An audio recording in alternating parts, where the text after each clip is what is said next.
A very good morning, all of you. This is Annapurna ma'am from Sri Shankara Vidyalaya, your computer teacher. Today we are going to start a new chapter, that is operating system. We already discussed about the operating system in the chapters software, system software. But in this class we discuss a brief application of operating system. What is operating system? Today some key points here we discussed in our video, that is role of operating system, need of operating system, function of operating system, types of operating systems, and commonly used operating system.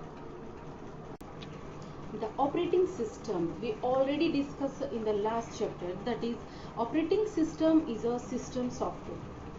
It is an interface between user and the hardware.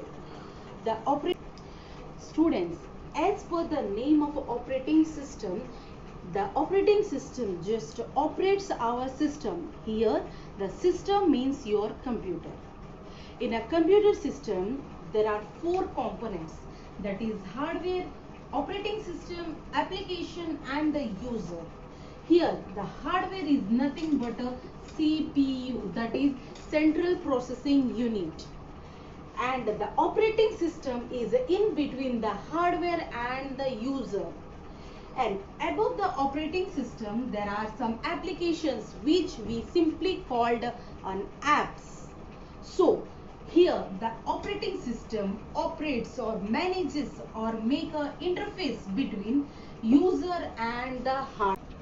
The main role of operating system, it executes the program that given by the user. It handles the input and output operations. It manipulates the file system. It detects the errors which are created by the user, and the last is it allocates the memory for the user. In your mind arise a question, why the necessary of a computer, why it is a need for an operating system for a computer?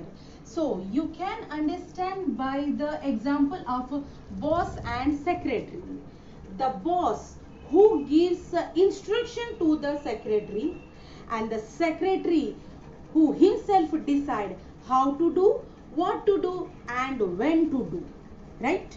So the same way here in a computer system, the boss is the user and the secretary is the operating system. Clear? So the user cannot directly contact with the can't directly contact to CPU. It just gives an instruction to the CPU, which is done by the operating system, and the operating system pass the request to the CPU.